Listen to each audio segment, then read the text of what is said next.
As you know, the title of my book is Christian Men Speak Up.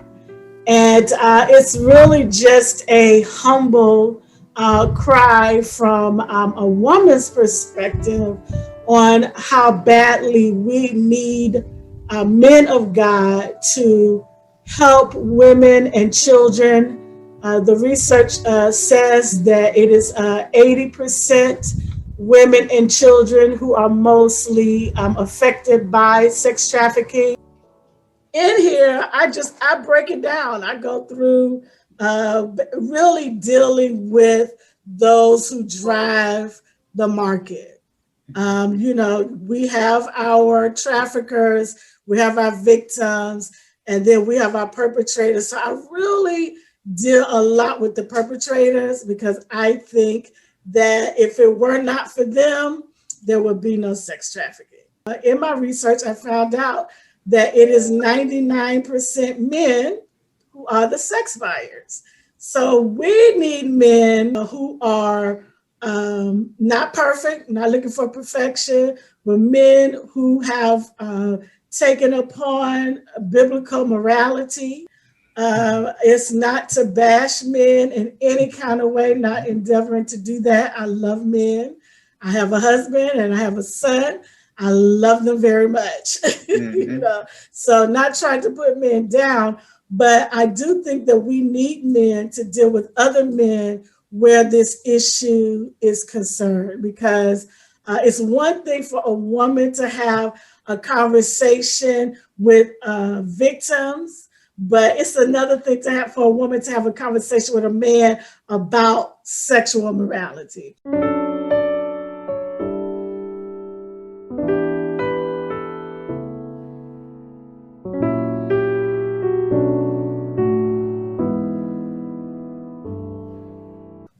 First of all, thank you, Dr. Sister Denise, for this opportunity to be able to speak. Basically, God is in control and he's doing a new thing. Nice meeting everybody as well. So basically, my name is Lloyd Wharton, and I have been involved with audiovisual for quite some years now. My career actually started in church, and so from there, God just continued to expound on that thing. Yes. Going to different, had a chance to go to school, worked in different industries with the hotel, the government, as well as now the legal industry. And God's just been doing different things as I continue to serve in church as well. What I'm here today is I've been asked the opportunity to be able to speak from a mindset as a Christian man. I've seen different things within the industry and how people act and relate with one another, and I have a lot to say about it. Okay, Dr. George. I'm honored to be here, so thank you very much for that opportunity. And as you stated, I'm Dr. George Duncan, and I go by the nickname of Duke. I'm originally from East St. Louis, Illinois, and I left at the age of 17 to join the military. I spent 20 years in the military working with various intelligence agency organizations. I have an adult daughter, Brianni Duncan. She's 24 now. She's attending George Mason University due to complete her master's degree in 4 more classes. After joining the military, I pretty much trained as a cybersecurity analyst. So I work now as a cybersecurity analyst. So God has really prepared me. He's given me many gifts, many blessings. And including those blessings are he's enabled me to attend 10 different universities. I hold 3 different master's degrees. I hold a degree in intelligence as well. And obviously completed a doctorate degree from Howard University. I'm currently one of the associate ministers out of First Baptist Manassas Church. And in that capacity, I am blessed to be a servant of the information technology ministry. And in addition to that, I'm also blessed that God has entrusted young men within my care. So I'm part of a young men's ministry as well. Okay, my name is Zipporah Denise McCoy. I graduated from Howard School of Divinity last year with my doctorate in ministry, and I enjoy immensely just reaching people for Christ. That is my love. I am a national, international evangelist. I enjoy just sharing Christ with people, helping people to come to that personal relationship with the Lord and how it applies to their everyday life. So how does Christ helped me to know who I am, that I may be the change agent that I want to see in the world. I am from Baltimore, Maryland. Both parents are from Baltimore. Unfortunately, they have transitioned. My dad has been a Muslim predominantly most of his life, and my mother, Christian. So I grew up in a very unique home environment. I have friends who are Hindu, Jewish, Christian, Muslim, some who practice no religion at all. And I am a person who loves and use education for empowerment. I have a chaplain's license. I've had it since 2018. And I also have a doctorate in philosophy and education. Built a school about 16 years ago. We believe that education is empowerment. It is a test prep school that gives lots of advantages to women and children who are interested in investing in themselves. But the whole idea of how we are as human beings have always been centered for in my heart and in my life.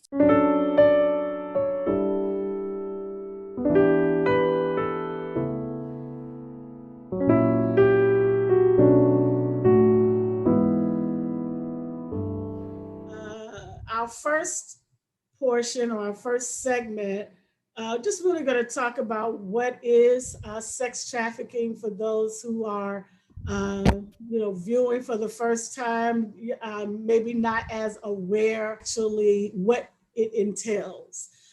So the Trafficking Victims Protection Act of 2000, that is the document that Bush's administration put into law. The Trafficking Victims Protection Act of 2000 is the originating and foundational text of the United States anti-trafficking legislation that established trafficking in persons as a federal crime. But it is good to know that our government has established it. It is in the books, and Bush's administration has done a great job in doing what is necessary to hold other countries responsible, how they deal with it. Obama's administration also picked it right up, and Trump's administration did a great job as well. But in terms of the law, sex trafficking is defined as the recruitment, harboring, transportation, provision, or obtaining a person for the purpose of a commercial sex act. It involves the exploitation through the prostitution of others by threat or use of force. And while sex trafficking victims can be men and boys, the majority of those victimized are women and girls. They could be found working in massage parlors, brothels, pornography, truck stops, and usually they are considered prostitutes.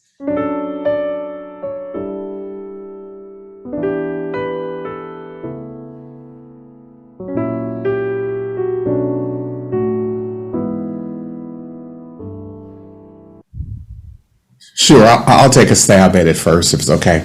So I think we really have to define the church. When I think of the church, I hear from two different perspectives. I hear the church as an organization, and then we actually talk about the church within the individual, those bodies who make up the church, which is you and I, where two or more are gathered. So within the organization, when we talk about this issue, it's large. And I speak with regards of analogies. This issue is almost like a watermelon. And when I say that, you don't try to eat a watermelon at one bite. You must pretty much take that and cut it up to pieces and pretty much address it from that perspective. So I think that the church should continue to speak about it throughout the sermons. And I think a greater part of the church also is not that typical sermon that we typically see, whether it's on a Saturday or Sunday, that 2-hour worship experience. I think the work is when you have those breakout rooms, when you have those group sessions. So we should continue to take a look at it within those group sessions. And I also think that the church should continue,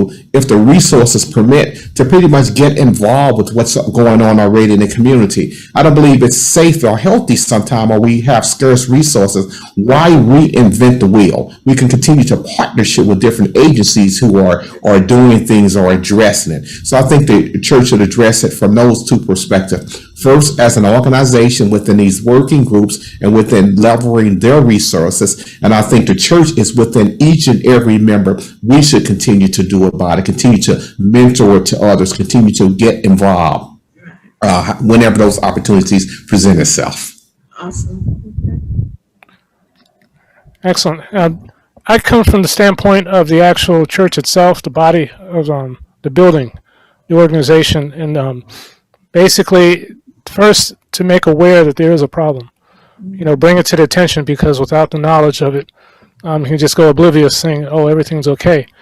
I really think that the church, the pastor, the leadership should then first address the leadership to let them know that it is a problem, make aware what resources are available to be able to help somebody, and then also to then transfer that information to the congregation so they can know, hey, this is something that's going on in the midst. This is we need to address it, and to address it not just by themselves, but as Brother was saying earlier, get connected with the community, get connected with organizations, get connected with those policymakers, whoever deal with the legal aspect of addressing the issue. Our church does this thing called Missions Month in March, every year, and during that whole month, the target focuses on missions. That's external, reaching out to the community, reaching out, sharing the gospel, evangelizing, and so forth. Such a thing could happen with this type of situation that, sex addiction, exploitation, and so forth.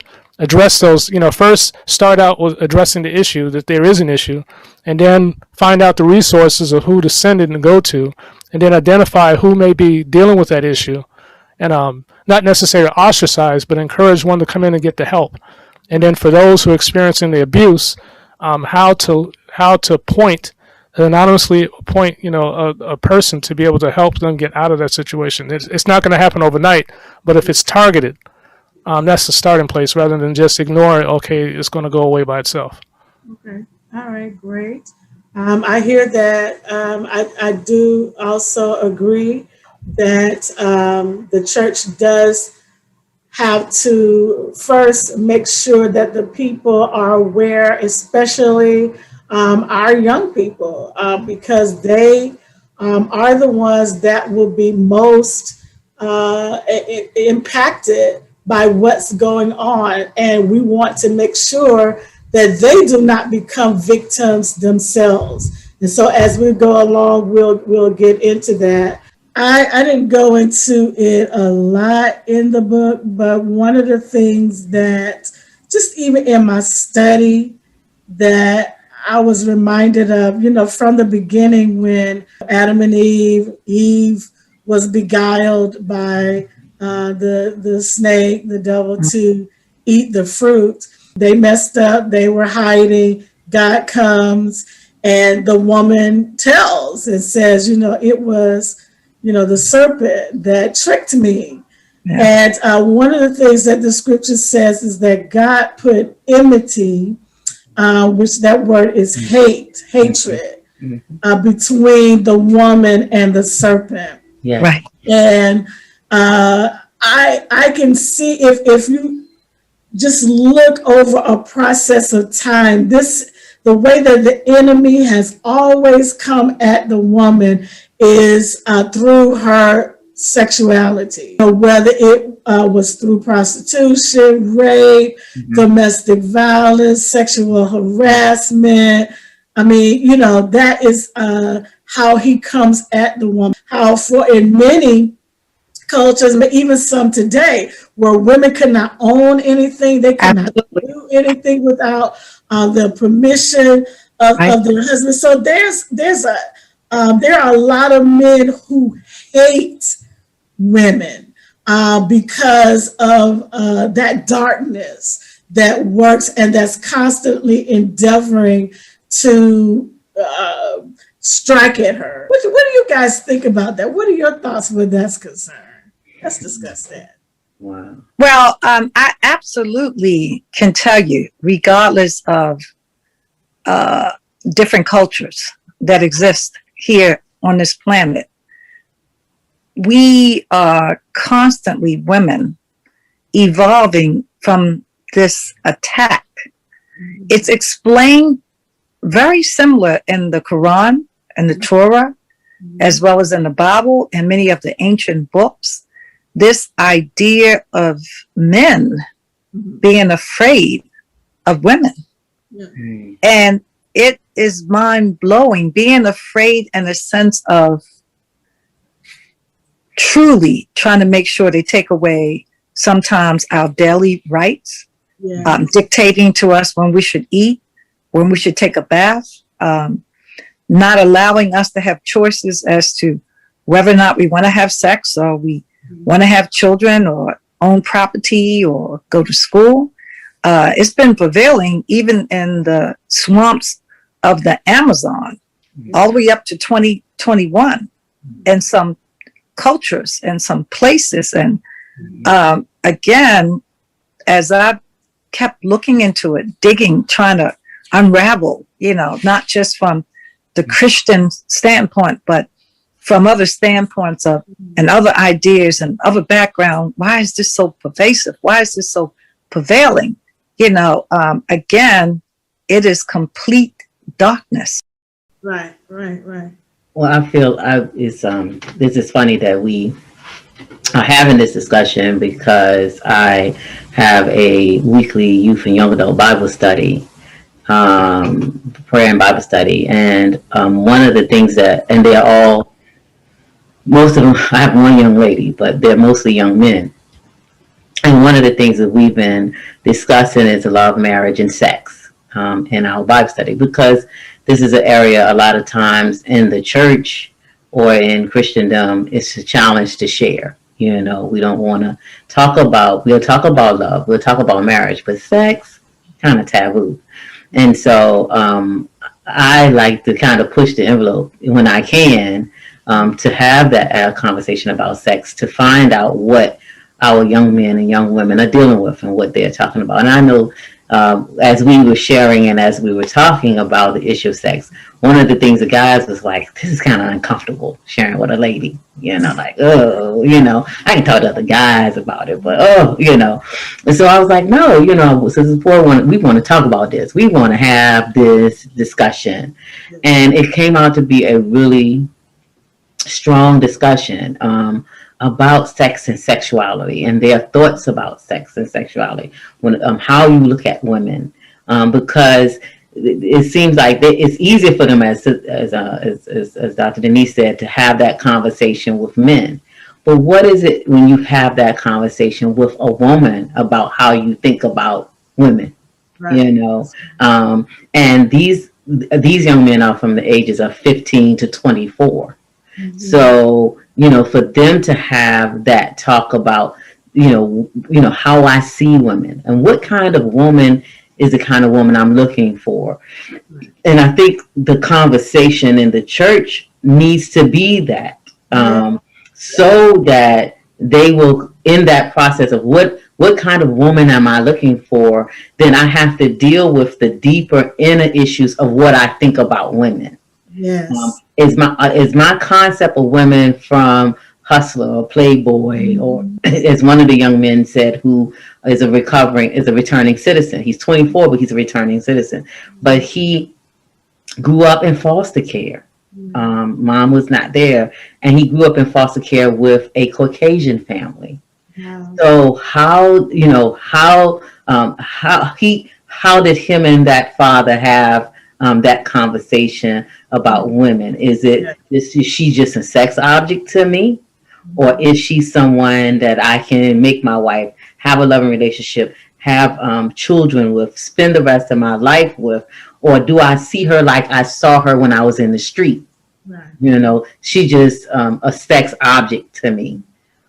Having those kinds of conversations, getting to and even young men in the church, because they can be prohibited, so they don't talk about where they are, because I come from a Christian family, or I come from a family where we see women in leadership, or we see women in the church, or we see women in our community, or grandmom or whoever is kind of the matriarch in the home. But what do I really feel about women when it comes to my sexual inhibitions or my sexual desires?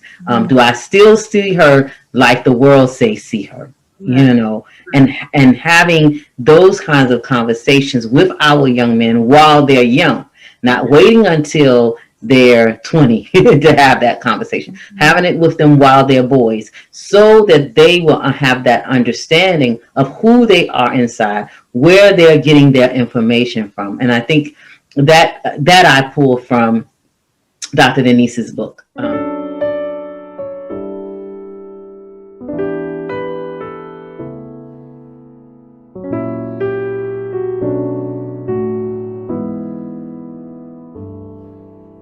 With the pandemic, our children were at home and everybody was online. Yes. Well, the traffickers and the sex buyers already know that is the most viable way to lure their victims, and for the sex buyers to buy the sex. That's the probably the most effective way for them to carry out their business, and they do run it like it's a business with least amount of involvement from the judicial system. However, but our government, we are very well aware of that, and they have also put things in place. So times like these, we have to make sure, like never before, that we understand all aspects of this, and so that we can know how to properly inform them. Telling them that is happening is good. That's a good start, but there's a whole lot more. Christians need to be able to find ways to be comfortable in engaging with what is too easily seen as unspeakable issues. It has been researched over and over again that the church has a difficult time in discussing topics that are considered taboo, and sexual abuse, domestic violence, adultery, sexual exploitation. These are issues that tend to be unspeakable in the church. I'd like to tackle this one just in thought. So basically what's interesting is a lot of times things like this aren't discussed, and so it's sort of just, you sort of like glaze over, oh, don't do that. They don't go deep and define because, one, you have smaller children in presence, or some people who may be offended.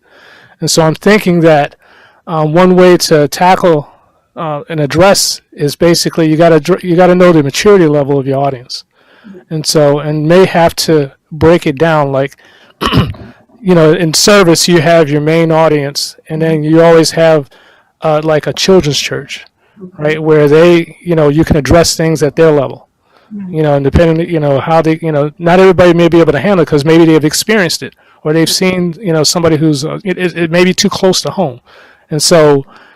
It might be something that could be brought up in regular service, but it's probably better to have group sessions.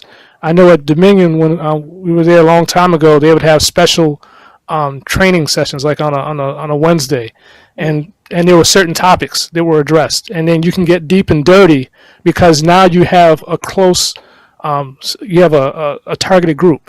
Yes. And for those who are able to address those issues, and things will come out.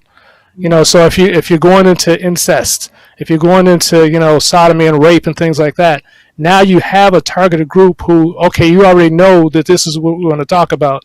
It shouldn't be a surprise. And then a person should be secure in being able to answer that thing. Yes. And then, as the group sessions go on and everybody's at that level, okay, now we can talk about this thing. Now you can go deeper into, like, say, a Sunday service.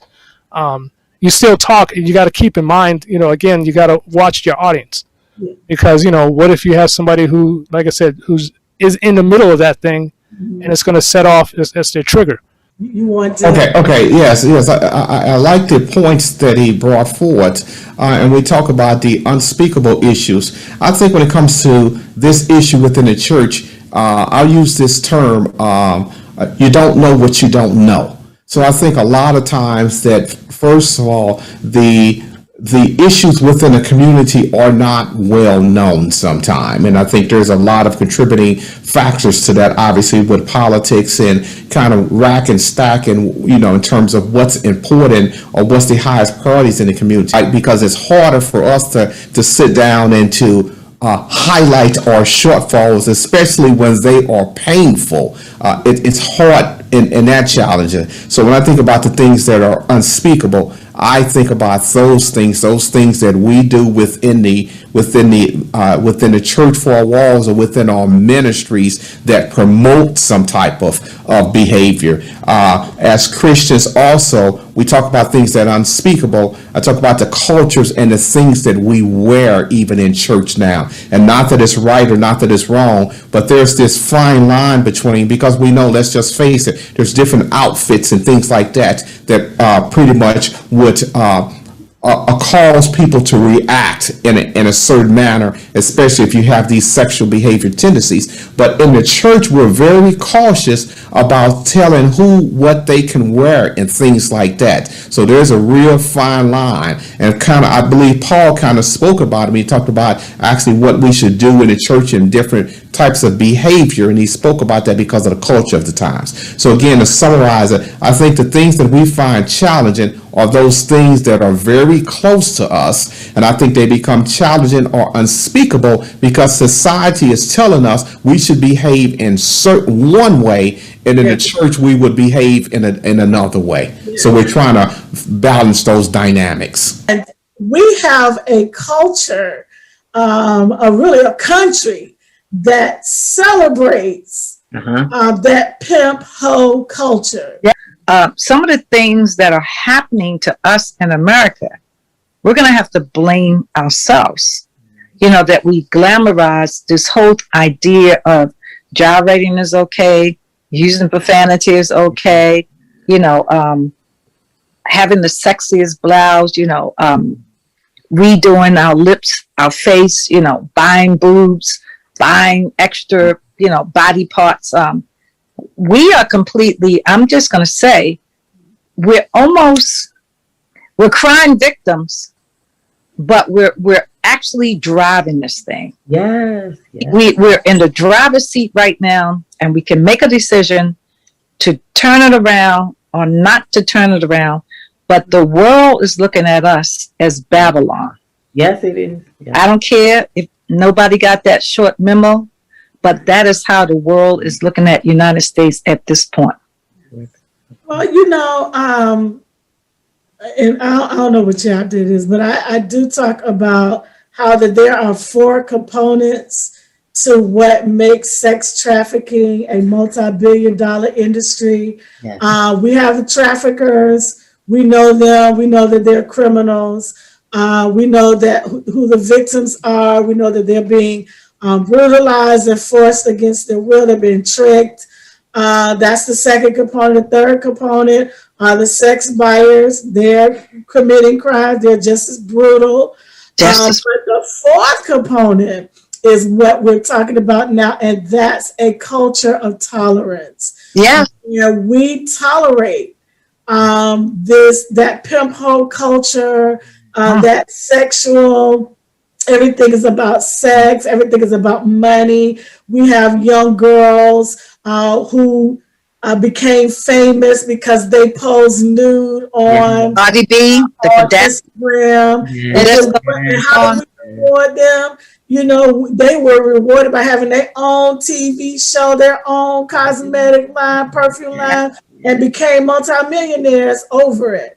And so we have young girls who are coming up where with the internet, these messages are loud. They're way louder than they were in our day. Absolutely. If we wanted to know about sex, we had to go to the dime store if we want to cheat about it, we want to be, going behind our parents, doing something we don't have no business doing.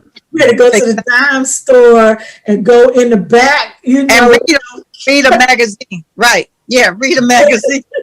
You never bring it home. You had to be 18 because they would not let you go back there. Exactly. They did not play that. Wow. And, so that's how we found out, about sex. Somebody else had a magazine that told us about it because that was the only way to learn. My parents didn't tell us. They didn't discuss it. Did not discuss it. There was no discussion. There was no discussion. That's not good either, but we'll talk about that later.